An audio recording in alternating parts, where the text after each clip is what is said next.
Fortitude was filmed on location with the men and women of the Dallas Police Department. Well, my name is Eddie Garcia. I'm the Chief of Police of the Dallas Police Department. I've been in law enforcement probably going on 32 years. One of my 8th years being a police chief. My story started in San Juan, Puerto Rico in 1970.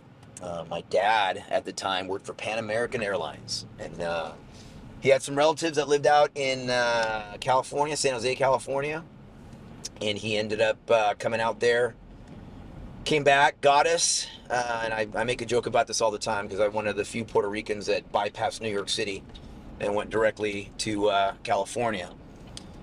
Got to California, and was there for a very long time.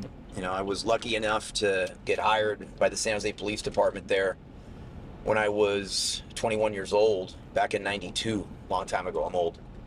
But it was interesting because people always ask me, all the time, why did you want to become a cop? And I tell people constantly, I go, hey, listen, if anybody got hired in the late 80s, early 90s, and they tell you that one of the reasons that they became a cop was not because of the show cops, they're lying to you. So you might as well just walk away because they're lying.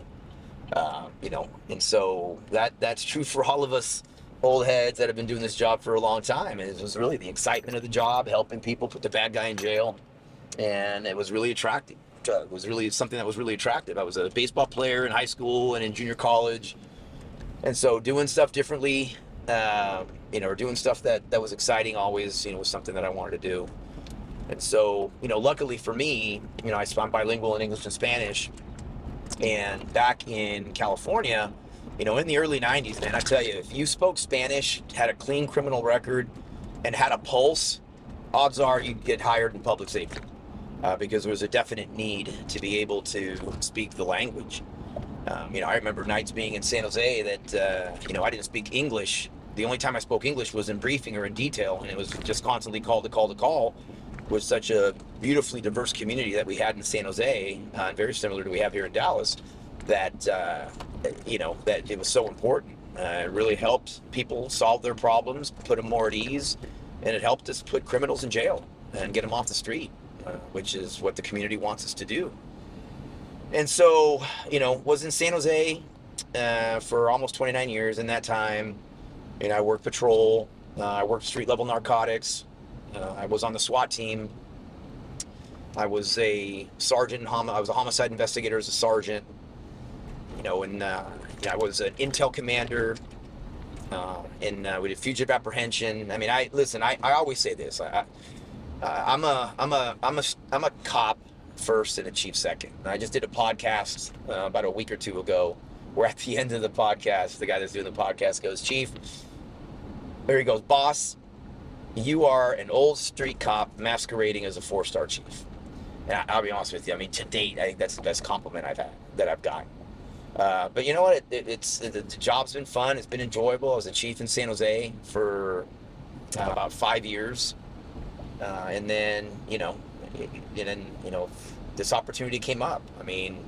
I've been to Dallas. I was in Dallas lots of times. I'm obviously a huge Dallas Cowboy fan, so I've been to the city many times before.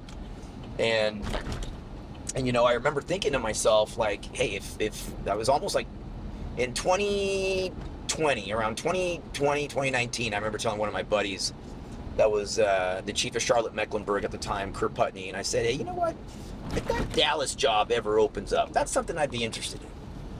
And so I announced my retirement from the city of San Jose, and, the next thing I know, this job opens up, and, I decided to put my hat in the ring for it, and I went from one big city to the other, and I love doing this job. I enjoy it.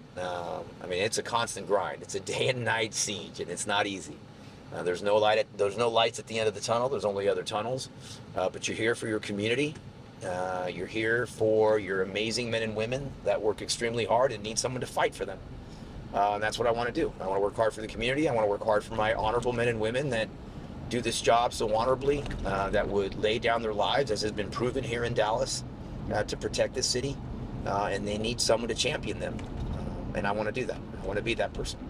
And so that's kind of what my story is and how I got here. And I love it here. I love Dallas. I am a Texan. I will say this: there was a little bit of trepidation me coming over here. I've heard it when I first got here of officers not wanting me to California their DPD. That was always interesting. That was funny, and I kind of wear that as a badge of honor now. I think we're having a good time. A lot of hard times, but it's a great place to be. I love the city of Dallas, and I love my DPD. The one thing I'll never forget is the first day I got released early from the field training program. And I'm 21 years old, and I'm working what was called midnights in San Jose, which was a 9 o'clock at night to 7 in the morning shift. And I remember driving through downtown, and there's this big building, and it was like a glass building so you could see your reflection. And I'm driving real slow, there's no one on the roadway, and I'm stopped at a red light, and I look to my left, and I tell you, the best vision was seeing me alone in my patrol car without my FTO for the first time. And I remember kind of driving off, and there was no one behind me, and I reversed and came back so that I could take a look at that again. And it was, it was special. It was really special. The Major City Chiefs Association is made up of the largest police departments and agencies in the United States and Canada. There's approximately 75, 77 of us that are in the organization, and we get together to talk about policy decisions that we can have some influence at the Capitol in DC for bills and things that could assist our profession and help our men and women. We talk about contemporary issues that are affecting us all. And really, we learn from one another, learn from our successes, learn from our mistakes, and it's a great organization that really forwards the profession, and it's so desperately needed, particularly in these times. To be the first Latino chief in 130 years in the department, I was actually kind of shocked. Certainly, it's a sense of pride. I came from Puerto Rico. Obviously, Puerto Rico being part of the United States, but moving from Puerto Rico to California, when I moved here, I didn't speak English. I learned how to speak English here. There's a story that I tell quite often that when I was younger and my sister and I were going to school, my mom went to go talk to the teachers to ask them how we were doing in school. And, because we didn't speak English very well at the time, I remember the teacher telling my mom, well, they'll never be at the head of their class, but they'll be okay.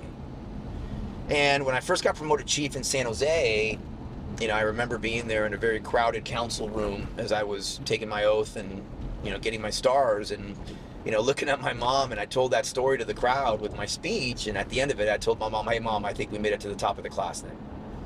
So, it's obviously a sense of pride. There's no glass ceiling with hard work. And certainly not only for any individual that wants to be successful in life, but certainly for the great amount and the beautiful diversity of the city of individuals that are strangers here. Like I was a stranger in San Jose when I first started, that there's nothing that you can't accomplish. And so I think I'm incredibly proud of the accomplishment of the hard work my mom put in. And I've always been one of my mantras is your job when you get to where you want to be is to open the door for the next person.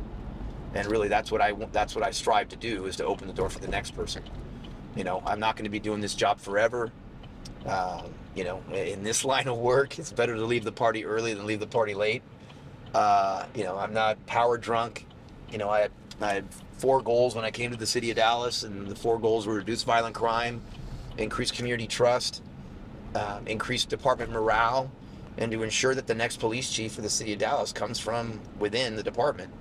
And we're really working on getting everybody, trained up and getting the experience they need, and working on that, because that's one of the goals, and that's part of the vision of making sure that when you get to where you want to be, your job is to open the door for the next person. Do this job, and it's fun, and I say it's fun, and people sometimes look at me kind of odd. What do you mean it's fun with all the stuff that you're doing and going on and everything that's going on? Well, you don't do this job if you don't want to help solve problems. If you don't want to put your put your fingerprint on the direction of the department and making a department better.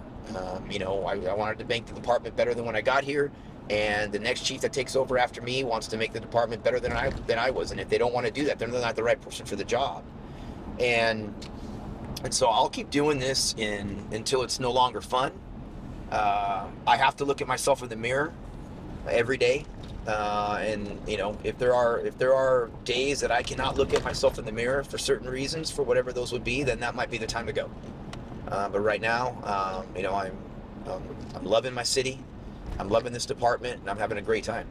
Like I said, I'm a cop first, chief second. You know, and having worked the units, having been on a perimeter in the rain at 2 in the morning.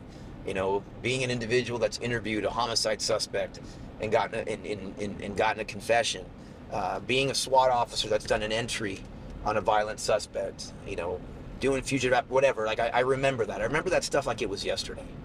And so, you know, I like to think that, you know, apart from all the other issues, you know, with regards to being a chief, that I just love the fact that I'm a cop. And I like the fact that, you know, I'm certainly more substance than I am form. But I want to make it, you know, when you can envision something and be really the boss, the buck stops with you. And to put the department in a direction where you can save lives, make your officers' lives happier, make their work life happier. That's something that not a lot of people have an opportunity to do. And to leave and to be able to do that is awesome. I mean, and so, I mean, I love it. And, you know, but I love the men and women. I mean, you know, I mean, obviously this job is extremely hard, but if there's ease in the job, the ease is in, we have amazing men and women that work here.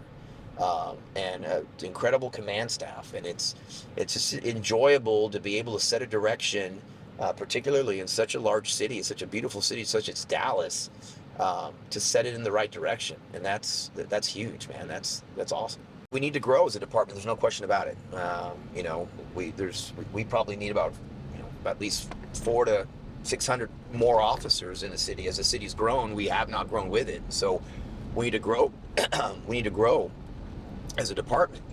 So as a chief, you know, I mean, but all chiefs are looking for that. I mean, this is not a Dallas issue. You know, this is a national. We're in a national staffing crisis. You know, in fact, in President Biden's executive order, recruiting and retention is one of the main things that they have on his executive order. So even our, you know, our elected officials in the nation's capital recognize and realize that we need to recruit and retain. And so every police department is doing that. I think what separates the city of Dallas is the support that men and women get, that honorable men and women get. And support starts, you know, with Mayor Johnson. I've said this since the day I met the man. There is no mayor. There may be mayors just as, but there is no mayor more supportive of public safety than Mayor Johnson is. Not one. So it starts with that. Everything we're trying to accomplish and allows me to run the department. And he has been incredibly, you know, influential with regards to how we get budgeted and funded and supported. And so he's great.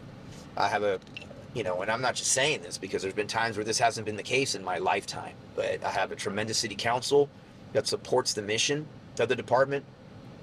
Obviously, the administration of the police department is incredibly supportive.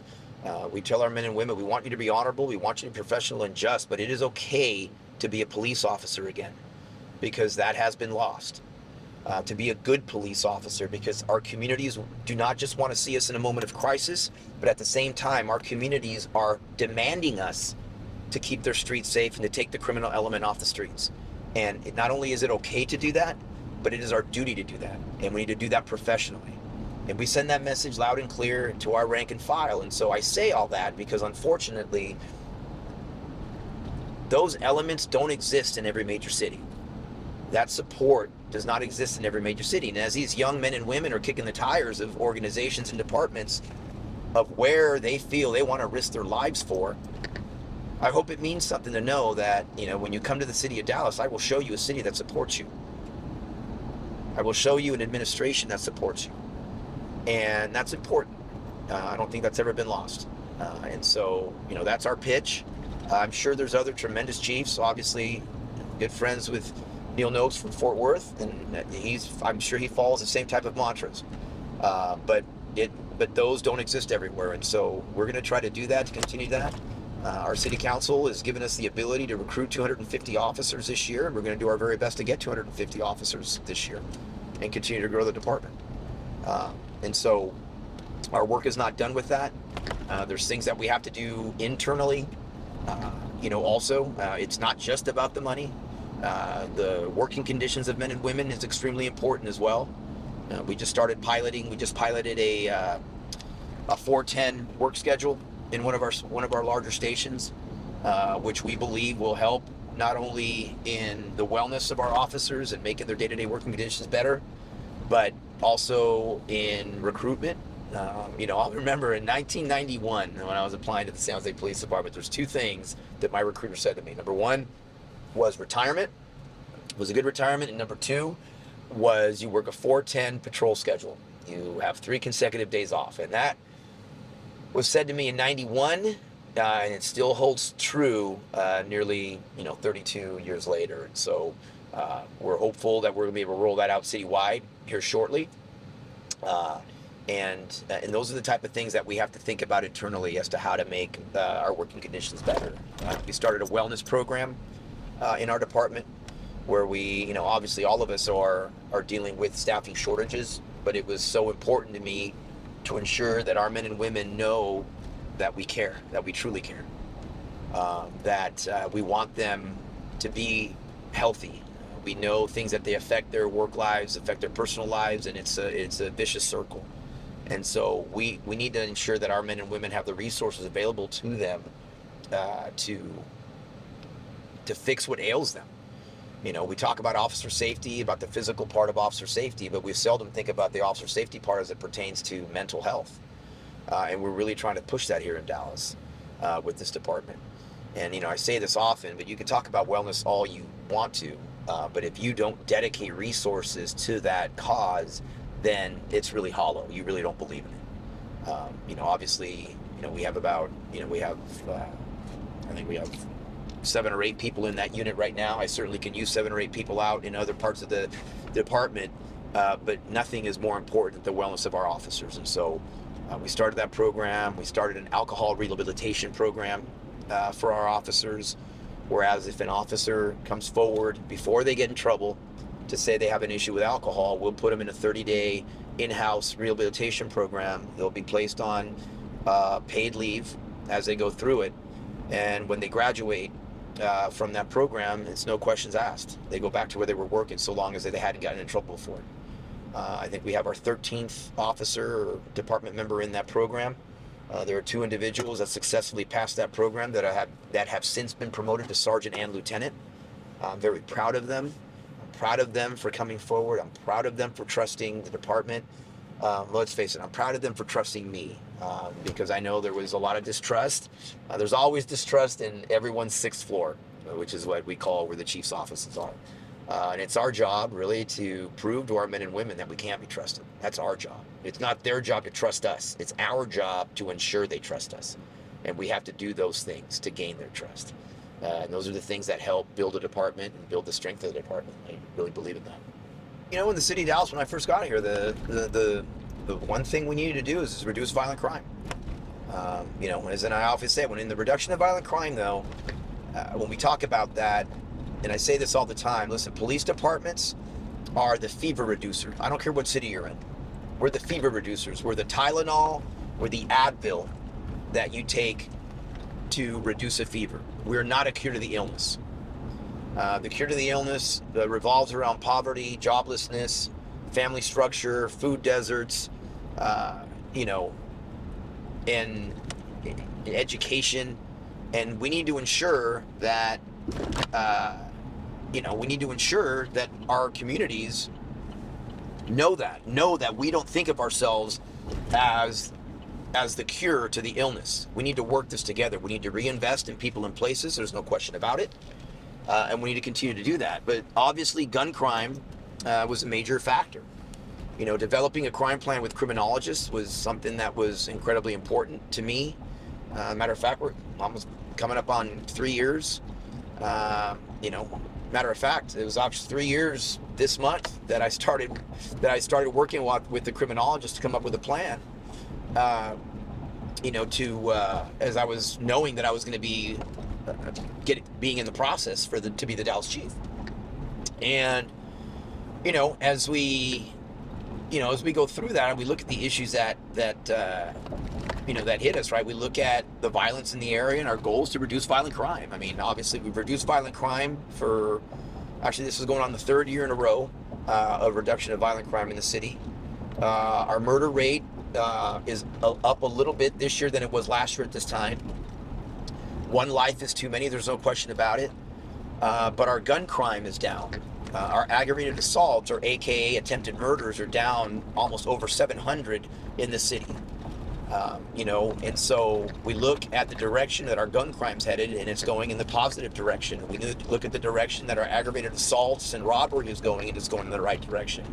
Overall, to date, our overall violent crime is down 12% to date, which is on top of the reduction of violent crime the year before and the year before that.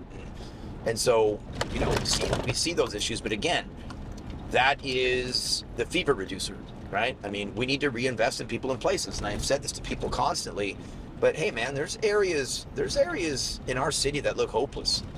And when people live in hopeless situations, they do hopeless things that we have to respond to. And so we need to do a better job, really collectively, to reinvest in people and places. One of the things that we have is a program that's called Focused Deterrence that we're really proud of.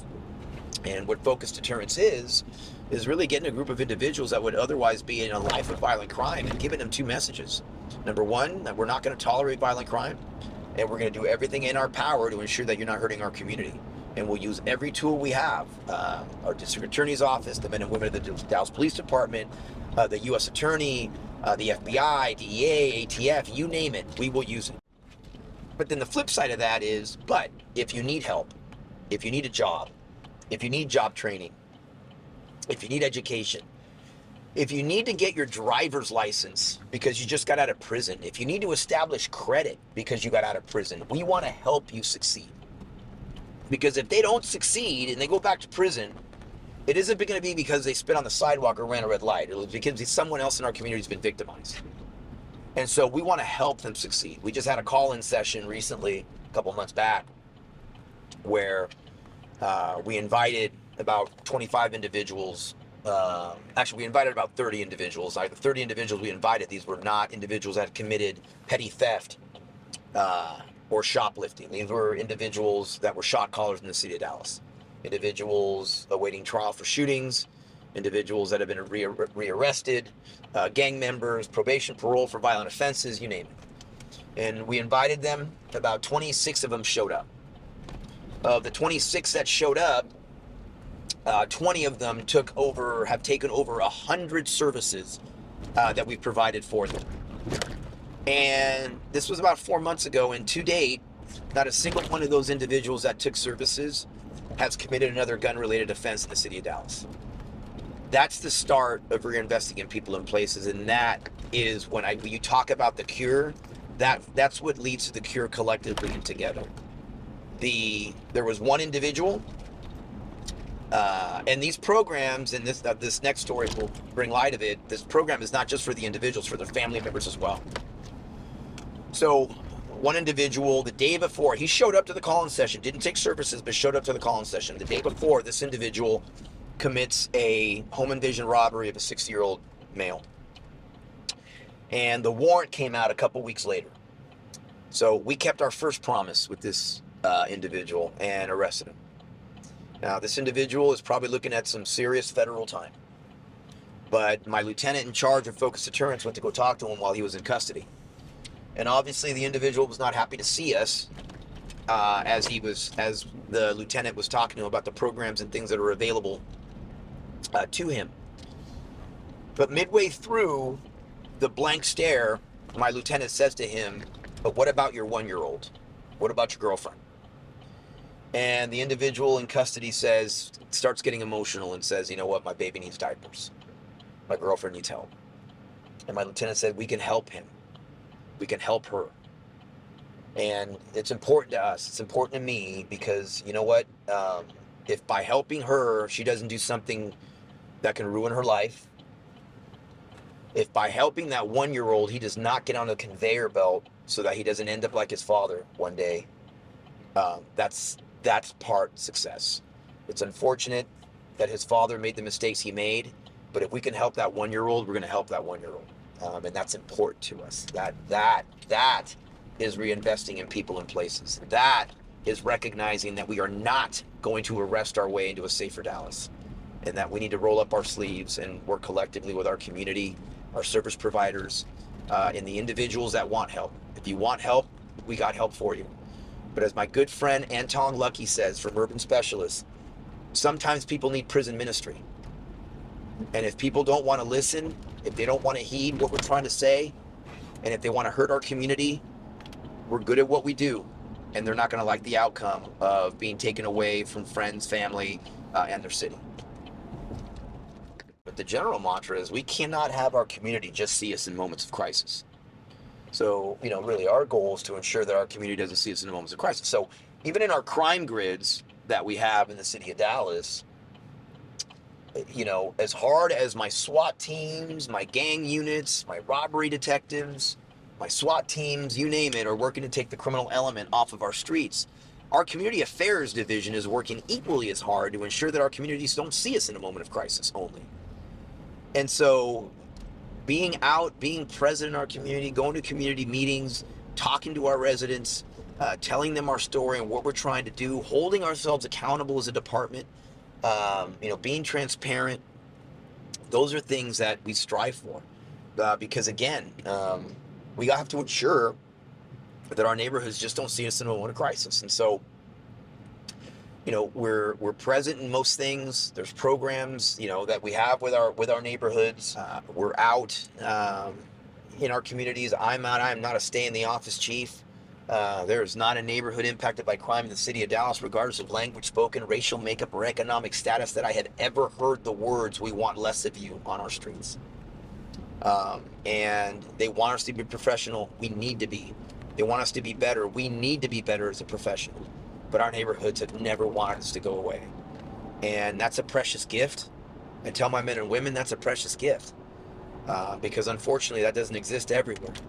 And so we have to continue to put into that emotional bank account of our community, and be present and be alongside them and have the realization that we can't do this alone, that we need their help.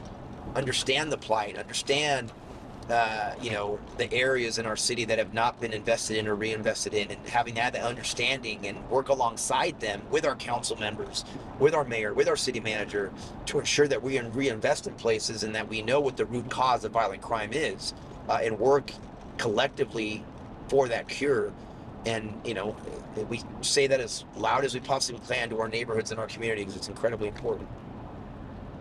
I know there's some people that will say, if people commit some sort of theft, because, they don't have the means and things of that nature, certainly not having the means is certainly true. However, I will say there's a lot of people that don't have means that also don't commit crime. So that's not necessarily the reason. But when you talk about murder, let's talk about murder for a second. I had this conversation with a group of pastors in Dallas yesterday. We have lost the sanctity of human life. We have had people murdered in our city over video games. We've had people murdered in our city over the fact that they lost a couple of dollars in a card game. The conflict resolution is something that we need to work hard. There was something that the pastors asked me what they could do to help, and I said, man, if you could do me a favor and have a sermon every other week on the sanctity of human life, on the fact that we cannot turn to violence for every argument, every simple argument that we get into. We've lost the ability, and I don't want to speak in hyperbole, but I mean, many of individuals that have been responsible for murder in our city have just simply lost the ability to be able to resolve conflict without turning to violence. We have to take some personal responsibility for the violent crime that's occurring. And so, it's a lot of it's a personal responsibility over, obviously, the violent criminal behavior that we're seeing. Our murders aren't necessarily because someone's hungry. That's not what I'm seeing. Our murder isn't because someone lost their house. That's not what we're seeing. Our murder is because of individuals who have firearms that shouldn't have them to begin with, and in addition to that, don't know how to resolve conflict without turning to firearms. No, there's absolutely gang activity in the city of Dallas. Our gang unit does a tremendous job. Obviously, gangs, obviously not just involved in firearms and shootings in the city, but also the narcotics activity that occurs in our city that often leads to violence. And when you look at our aggravated assaults and you look at our murders, I mean, there's such a great amount of them that unfortunately the victims were involved in some type of illicit activity, doing the wrong things at the wrong place at the wrong time. And so obviously the gang activity is something that we're constantly on. Obviously there's a number, myriad of gangs in the city of Dallas. But we have great intelligence and we have hardworking officers really that continue to do the very best we can to abate the violence that gangs cause. And as often too many times, also innocent lives have been lost. Yes, we've had the issues with individuals involved in illicit activity being the victims, but we've also unfortunately had innocent lives lost in this city because of gang activity. And that's something that we need to continue to work on, not just with us, but again, you won't hear me say this any other way, but collectively with our community, with our faith-based community as well, to get that message out that violence is simply not the answer. But unfortunately, when you have individuals that grow up in certain areas and don't know anything else, it's going to take people like an Anton Lucky, someone who's been in that life before, someone who's been to prison before, to say this is not the way. Which is why I speak of Anton so highly, because we're a great partnership. Because the credibility that he brings, it's like, listen, if someone isn't going to do something at this corner because I'm standing here, okay, that's great. You're not doing it because I'm standing here, so maybe you walk away. But if Anton can get in, I get into their minds. We need people to get into their hearts. And that's where an Anton Lucky, that's where urban specialists and organizations such as his come into play, because those individuals get into their hearts that they shouldn't do it, not because I'm there, but because they don't want their life ruined. They don't want to ruin someone else's life. And that's the credibility that working with a group like Urban Specialists and working with Anton Lucky is so incredibly important, that we as law enforcement have to get out of the box. We have to get out of our lanes and do things that, you know what? Before, when I started in 92, that would have made chiefs and cops uncomfortable working with an individual like Anton. And I guarantee you in the 90s, it would have made individuals like Anton, excuse me, uncomfortable with working with law enforcement. And those times have changed. And Anton, and I'll tell you, this is not mine, this is Anton. It doesn't matter if you have a gun and a badge or a gun and a rag. We want accountability. Both of us do. Well, obviously, the conflict in the Middle East has affected us here and then nationally, mostly from demonstrations and protests. Obviously, moving forward, when you look at the situation, it certainly doesn't look like it's going to end anytime soon. And so we have to continue to prepare for the demonstrations, really, quite frankly, on both sides. From the pro-Israeli side and for the pro-Palestinian side as well. And we've seen large numbers that have come out and demonstrated and in their protests, and they've been incredibly peaceful, at this time. But, as we know, as the conflict continues on, we just have to be mindful of those things, and we just have to be prepared. We're in the city of Dallas. I mean, there's something going on every weekend that our officers, that we have men and women that are trying to keep safe, right? So everything that just pops up is an additional burden. And so, but our men and women know, and it's something that, every major city, most major cities will have to prepare for in case, they continue to pop up. Obviously, we're in a time right now where we don't know what's going to happen from one day to the next. in Israel. And so obviously things can change on the dime. And so we have to be prepared to be able to respond and have adequate staffing so that our demonstrations continue to be peaceful. And I certainly see that continuing and for the foreseeable future. And so it's just something that myself and all my commanders continue to be mindful of. I just try to be present. My method, I really do, like, I like to, usually every Wednesday, I'll meet with a different unit and bring the entire unit in from sergeants and below to have a conversation with them of how we can make the department better and help them out. I like to go to details, throughout the 7 stations in the city. I like to, when I can find the time, I like going out on patrol. I'll tell you, the last time I went out on patrol, I worked deep nights, which here was 12 to 8 in the morning. And I'll tell you this is that's a young person's game. A little tired. There's several bangs and coffees that were drank that night. And then I, really being in communication with my command staff. We hold 3 major command staff meetings every week, which we call ComStat meetings. So on Mondays, we have a ComStat meeting with all my commanders throughout the department, all the chiefs, from all the bureaus, to talk about how the weekend went, and what occurred, what things we're seeing, what trends we're seeing, et cetera, in many major cases.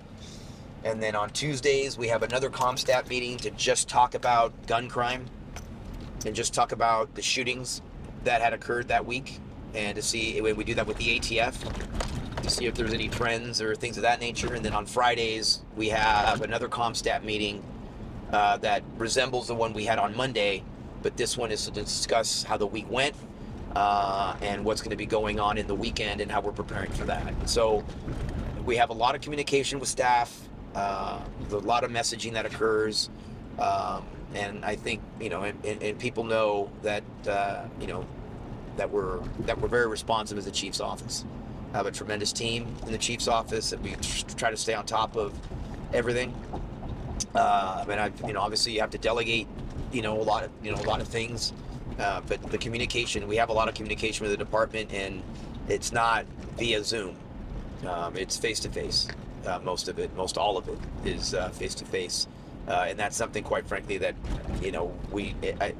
not here, because in DPD we very rarely, there's not a meeting that there's very rare is there a meeting with my own staff that I'm doing on Zoom. That ain't happening.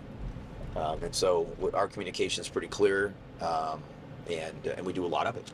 Hardest part of the job for me is getting a call that one of my officers has been hurt, or earlier this year I think we've gotten into 9 or 10 officer involved shootings this year. And of those 10 or 9, 8 or 9 of them, the individuals have shot at my officers. 8 out of the 10 individuals have shot at my officers. And that's incredibly hard for me, because although I know and recognize that we need to put ourselves in harm's way, whenever one of those things happen and one of my officers gets hurt, I take it personal. I take it personal in that, because I'm the one that's asking them, this is the mission. And you can't get away from that. Where, if I was a chief that wanted everybody to just sit behind, a Starbucks and just answer a 911 call for service and you'll be safe, but I'm not that guy. I'll never be that guy. And this department is not made mostly of individuals or people that want to be that person either. But when they put themselves in harm's way, it affects me. It affects me. And so, it's affected me at least 8 or 9 times this year. Just thinking about making sure they're okay, and obviously giving flags away to family members is not enjoyable. I'm incredibly honored to do it, but that's hard. The health of my officers, the wellness of my officers, and making sure they're okay is the hardest part of my job. Getting a call, late at night. If I get a call late at night, my blood pressure goes up, because I know it's probably not a great call. And that's probably the hardest part of this job. Well, I will say this, not luckily, because I miss it when they were younger, but my kids are older now. They're adults. And so, I remember when they were younger, it wasn't difficult. When they were younger, it wasn't difficult to decompress. I remember when my kids were in Little League, I was in Homicide when my kids were playing soccer, what have you, and Pop Warner football or in another unit or whatever. And I remember, I'd work all night. I'll never forget. I would work, like when I was working patrol, as an example, my kids were doing Little League.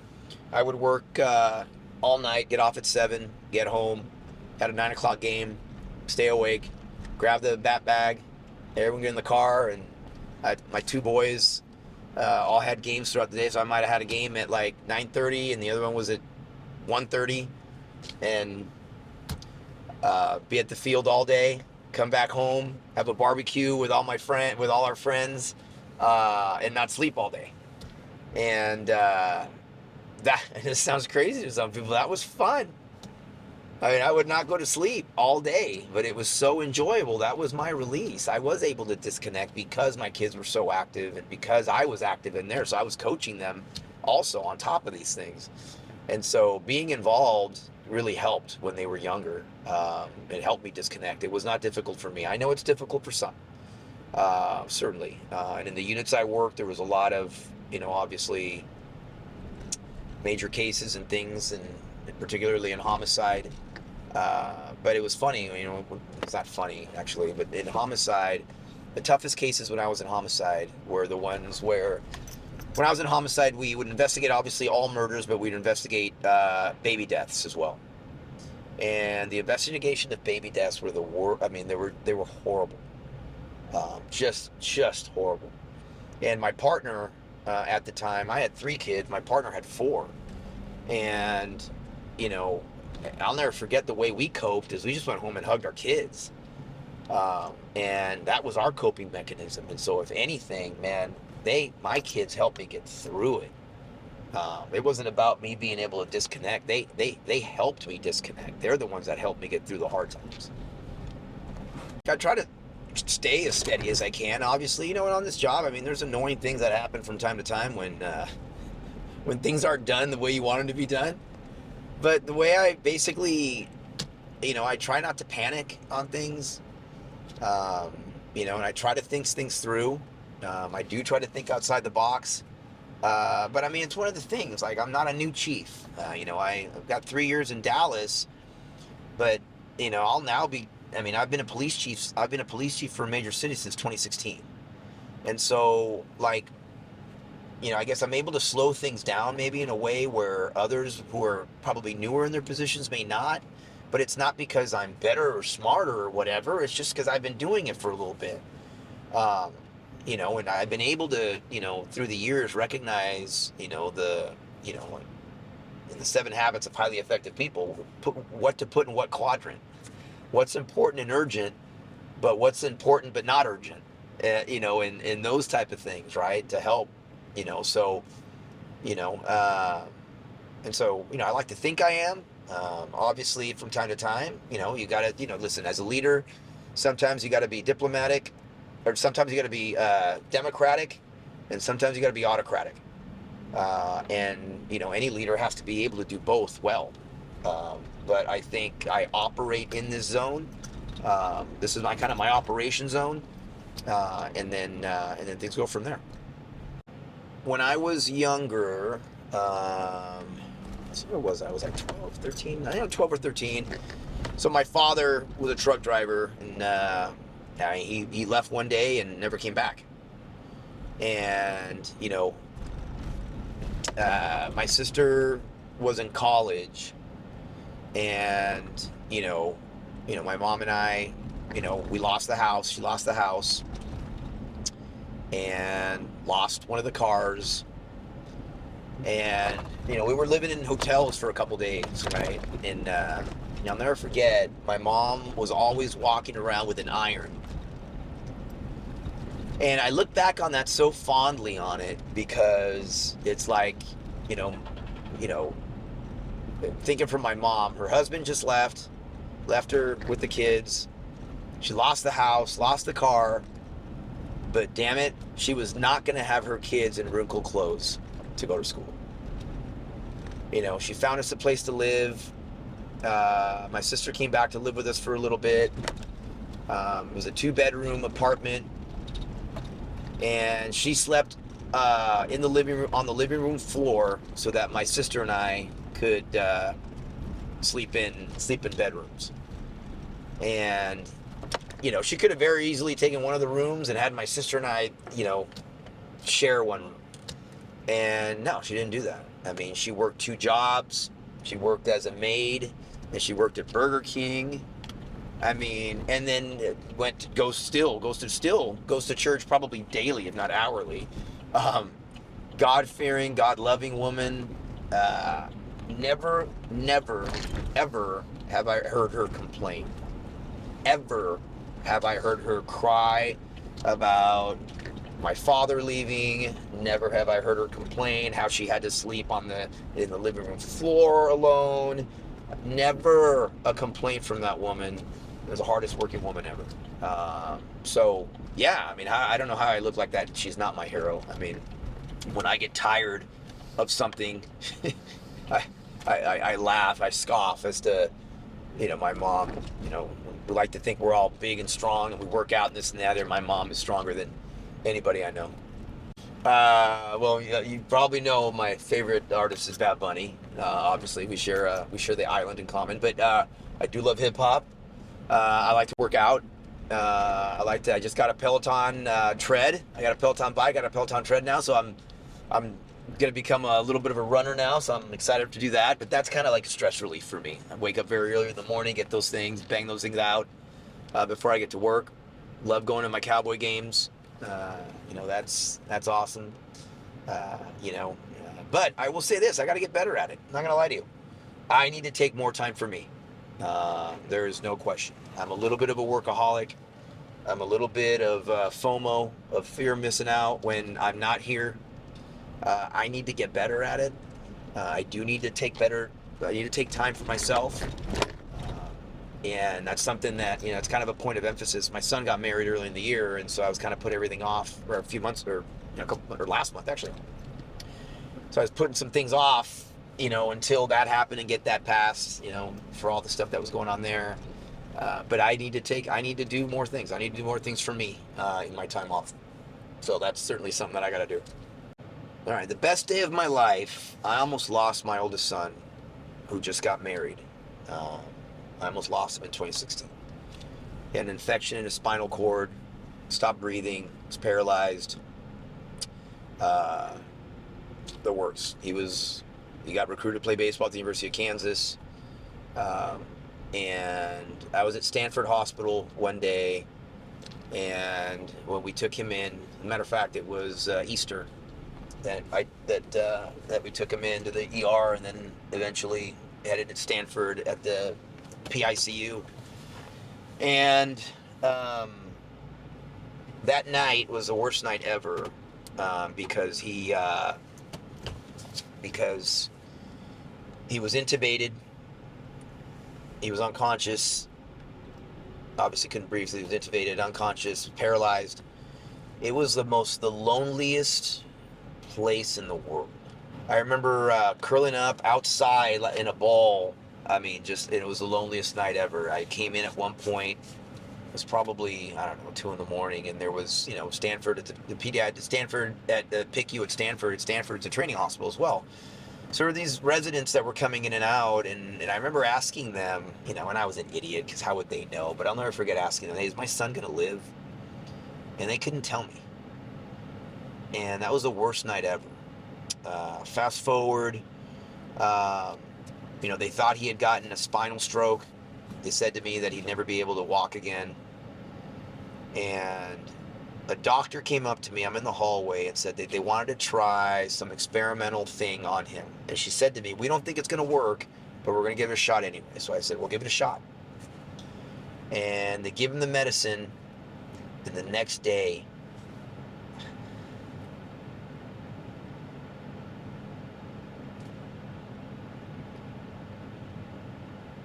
The next day, he moved his left leg.